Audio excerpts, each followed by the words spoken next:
Bonjour à tous, ceci est un formidable devlog. Aujourd'hui on va voir comment j'ai intégré le contrôleur dans mon jeu qui était pas fait pour à la base, mais on va aussi découvrir comment parfois de simples petites astuces peuvent rendre un jeu bien meilleur. Ça devenait important alors que de nouvelles personnes viennent tester le jeu, de leur offrir un maximum de confort et certaines d'entre elles préfèrent jouer au gamepad. Les points qui m'embêtaient lors de l'ajout de cette fonctionnalité étaient les suivants. Numéro 1. Le jeu a beaucoup de touches et c'est pas évident de tout caser de façon fluide pour le joueur. Numéro 2. Quelques compétences, notamment la grenade, nécessitent de pouvoir viser avec précision à travers tout l'écran. Et traduire le mouvement d'un stick rond sur un écran rectangulaire, c'est pas vraiment terrible. Numéro 3. Les éléments de navigation des menus n'ont pas été conçus pour être parcourus avec une manette, et j'ai dû recourir à une solution pas la plus élégante, mais qui a le mérite de m'avoir sauvé plusieurs jours de travail et de nombreux neurones.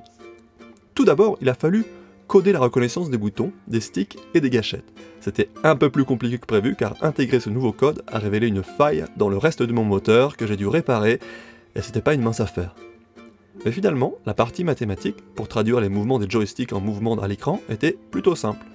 Pour pallier à mon troisième problème, j'ai donc décidé que la portée de visée serait limitée par la hauteur de la fenêtre, et que le viseur suivrait les mouvements du stick analogique, au lieu de se déformer pour parcourir tout l'écran.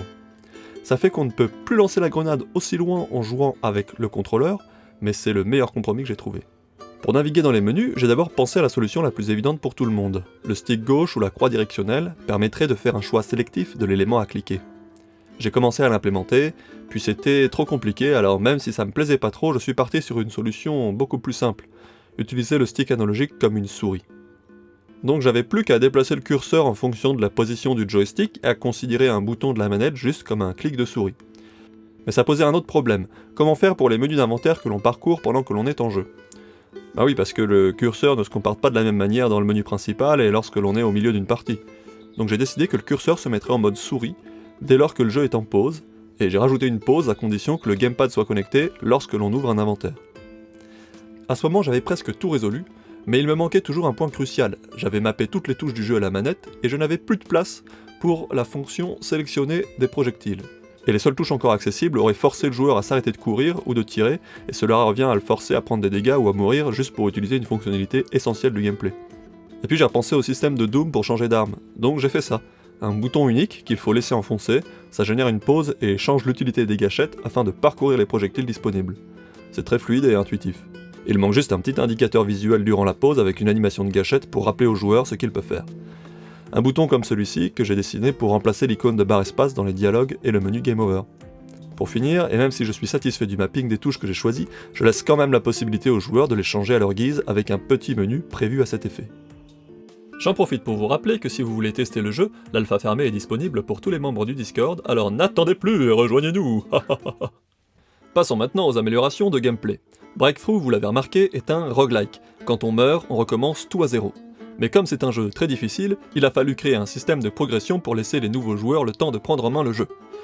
Donc récemment, j'ai ajouté cette mécanique qui fait que, lorsque l'on bat le boss final, on débloque un palier de progression. Chaque palier rend les donjons plus grands, plus intenses, et avec des nouveaux monstres.